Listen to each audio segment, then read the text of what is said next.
తెలంగాణ ఆవిర్భావ వేడుకల్లో పాల్గొన్న సీఎం రేవంత్ రెడ్డి కీలక వ్యాఖ్యలు చేశారు. కాంగ్రెస్ అధికారంలోకి వచ్చిన తర్వాత తీసుకొచ్చిన సంక్షేమ పథకాలు, చేసిన అభివృద్ధి గురించి ఆయన వివరించారు. స్వేచ్ఛ, సామాజిక న్యాయము, సమాన అవకాశాల కోసం దశాబ్దాలుగా పోరాడి తెలంగాణ రాష్ట్రాన్ని సాధించుకున్నాం. రాష్ట్రం ఏర్పడి 10 ఏళ్లు గడిచినా ప్రజల ఆకాంక్షలు నెరవేరలేదు. అందుకే 10 ఏళ్ల ఆధిపత్యాన్ని తిరస్కరించి ప్రజలు ప్రజాప్రభుత్వాన్ని ఏర్పాటు చేసుకున్నారు. డిసెంబర్ 7, 2023న మేం బాధ్యతలు స్వీకరించిన క్షణం నుంచి ప్రజల ఆకాంక్షలను నెరవేర్చేందుకు నిరంతరం ప్రయత్నం మొదలుపెట్టాం. మేం బాధ్యతలు చేపట్టే నాటికి రాష్ట్ర ఆర్థిక వ్యవస్థ అస్తవ్యస్తమైనది. వ్యవస్థలన్నీ నిర్వీర్యమయ్యాయి. జరిగిన తప్పిదాలను సరిదిద్ది రాష్ట్రాన్ని గాడిన పెట్టాల్సిన బాధ్యత మాపై ఉంది. ఇది నల్లేరుపై నడక కాదని మాకు తెలుసు. అయినా ప్రజా ఆకాంక్షలను నెరవేర్చే ప్రజాప్రభుత్వ ఎజెండాగా తెలంగాణ పునర్నిర్మాణ దశగా ప్రయత్నిస్తూ ముందుకు వెళ్తున్నాం.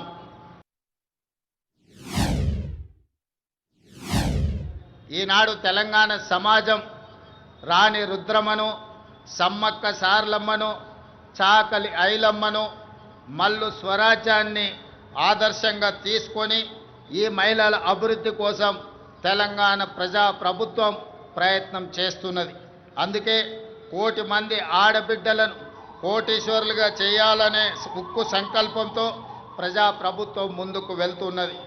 మహిళల ఆర్థిక స్వావలంబనకు ఇందిరా మహిళా శక్తి పాలసీని ఆవిష్కరించుకున్నాం. మహిళలను పారిశ్రామికవేత్తలుగా తీర్చిదిద్దే లక్ష్యంతో తొలి ఏడాదిలోనే 21,000 కోట్ల సున్నా వడ్డీ రుణాలను మహిళలకు పంపిణీ చేశాం.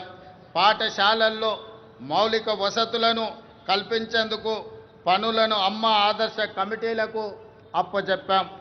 దేశంలో అదానీ అంబానీలతో పోటీ పడేలా మహిళా స్వయం సహాయక సంఘాలతో సోలార్ విద్యుత్ ఉత్పత్తి ప్లాంట్లను ఏర్పాటు చేయించాం. పెట్రోల్ బంకులు, పాఠశాల నిర్వహణ, యూనిఫామ్ల కుట్టు పనితో పాటు మహిళా శక్తి క్యాంటీన్లను నిర్వహించేలా మహిళలను ప్రోత్సహిస్తున్నాం. తాము తయారు చేసిన ఉత్పత్తులను విక్రయించేందుకు అంతర్జాతీయ మార్కెట్లో మహిళా సంఘాలు పోటీ పడేలా హైటెక్ సిటీ పక్కన శిల్పారామంలో 100 ఇందిరా మహిళా శక్తి స్టాళ్లను ఏర్పాటు చేసి వాళ్ళు ఉత్పత్తి చేసిన వస్తువులను ప్రపంచ దేశాలకు పరిచయం చేసే విధంగా ఈనాడు వేదికను పరిచయం చేశాం. ఇందిరా మహిళా శక్తి సంఘాలకు ఆర్టీసీ బస్సుల్లో మహిళలకు ఉచిత బస్సు ప్రయాణం సౌకర్యం కల్పించడమే కాదు, ఆ బస్సులకు వారిని యజమానులను చేశాం.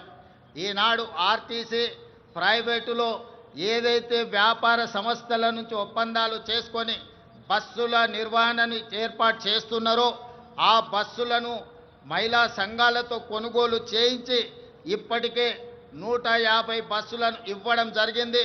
తొందరలోనే 450 బస్సులను మహిళలకు అందించడం ద్వారా ఆర్టీసీలో మహిళలు ఉచితంగా బస్సు ప్రయాణం చేయడమే కాదు, ఆర్టీసీ సంస్థకు 600 బస్సులను ఈరోజు ఎంగేజ్ చేసి వాళ్ళు ఆర్థికంగా ఎదగడానికి రాష్ట్ర ప్రభుత్వం మహిళా సంఘాలకు చేయూతనందిస్తూ ముందుకు వెళ్ళడం జరుగుతుంది. ఈ ఇందిరమ్మ ఇండ్లు కూడా ఇంటి ఆడబిడ్డ అయిన మహాలక్ష్మి ఆడబిడ్డలకే ఈరోజు ఇందిరమ్మ ఇండ్లు కేటాయించడం జరుగుతుంది. అదేవిధంగా రాష్ట్రంలో స్వయం సహాయక సంఘాల మహిళా సభ్యులకు QR కోడ్తో కూడిన ప్రత్యేక కార్డులు అందజేయాలని నిర్ణయించాం. వారికి ప్రతి సంవత్సరం ఉచిత వైద్య పరీక్షలు నిర్వహించి హెల్త్ ప్రొఫైల్ వివరాలతో పాటు పూర్తి వివరాలను ఆ కార్డులో పొందుపరుస్తాం. రాష్ట్రంలో మహిళా లక్ష్మిగా మారి సగర్వంగా నిలబడాలనేది మా ప్రజాప్రభుత్వం యొక్క లక్ష్యం. ఇదే కాదు, ఈనాడు మహిళా సంఘాల సభ్యులు 67 లక్షల మంది మన రాష్ట్రంలో ఉన్నారు. వాళ్ళందరికీ కూడా ప్రతి సంవత్సరం 2 జతల చీరలను ఆడబిడ్డ కానుకగా ఈరోజు తెలంగాణ రాష్ట్ర ప్రభుత్వం ఇవ్వడం ద్వారా వాళ్ళ ఆత్మగౌరవాన్ని నిలబెట్టి ఈ మహిళలతో మాకు కుటుంబ అనుబంధం ఉంది అని చెప్పి ఈనాడు తెలంగాణ ప్రజాప్రభుత్వము ఒక ఔదార్యాన్ని ప్రదర్శించి ఆడబిడ్డలను ఆదుకునే ప్రయత్నం చేస్తున్నాం.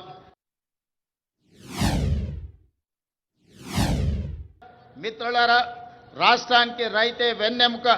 అందుకే రైతు సంక్షేమమే ధ్యేయంగా ప్రజాప్రభుత్వం పనిచేస్తుంది. ఇచ్చిన మాట ప్రకారం ఏకకాలంలో 2 లక్షల రైతు రుణమాఫీ చేసి రైతులను రుణ విముక్తులను చేశాం. కేవలం మొదటి సంవత్సరం లోపలనే 25,35,964 మంది రైతు కుటుంబాలకు 20,617 కోట్ల రూపాయల రైతు రుణమాఫీ చేసి రుణ విముక్తులను చేయడం ద్వారా రైతులు ఆత్మగౌరవంతో బ్రతికే విధంగా ఈనాడు ప్రజాప్రభుత్వం చర్యలు చేపట్టింది. అదేవిధంగా ఈనాడు రైతులకు ఉచిత కరెంటు కోసం ప్రతి సంవత్సరం 15,333 కోట్లతో ఉచిత విద్యుత్తును అందిస్తున్నాం.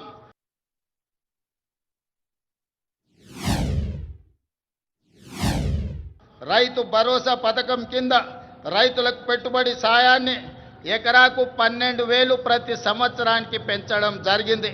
ఇవాళ రైతులకే కాదు, రైతు కూలీలకు, ఉపాధి హామీ కూలీలకు ఇందిరమ్మ ఆత్మీయ భరోసా పథకం ద్వారా భూమి లేని వ్యవసాయ కూలీ కుటుంబాలకు ఏడాదికి 12,000 రూపాయలు ఉచితంగా అందించే పథకాన్ని ప్రవేశపెట్టినమని చెప్పడానికి నేను ఆనందిస్తున్నాను.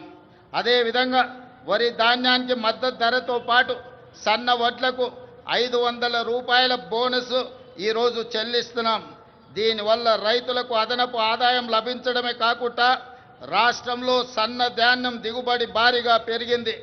దీంతో 2,72,75 లక్షల మెట్రిక్ టన్నుల వరి ఉత్పత్తి తెలంగాణ రాష్ట్రం సాధించి దేశంలోనే ప్రథమ స్థానంలో ఈరోజు తెలంగాణ రాష్ట్రము నిలబడ్డది. అదేవిధంగా పెరిగిన ధాన్యం ఉత్పత్తికి తగినట్టుగా రాష్ట్ర వ్యాప్తంగా 8,000 కొనుగోలు కేంద్రాలను ఏర్పాటు చేశాం.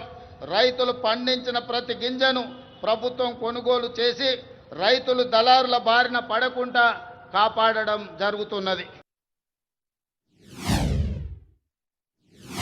తెలంగాణ లక్ష్యంగా భూభారతి 2025 చట్టాన్ని తీసుకువచ్చాం. గతంలో ఉన్న ధరణి చట్టం కొద్ది మందికి చుట్టమైతే ఈనాడు భూభారతి చట్టం పేద ప్రజలందరికీ రక్షణ కల్పించే చట్టంగా మార్చి ప్రతి పేదవాడి సమస్యను పరిష్కరించి ఈరోజు అసైన్మెంట్ భూములతో పాటు అడవుల్లో ఉన్న ఆదివాసీలకి అందించిన అటవీ హక్కుల చట్టాలను అమలు చేసి వాళ్ళ భూములకు రక్షణ కల్పించే విధానాన్ని ఈనాడు భూభారతి చట్టంలో మనం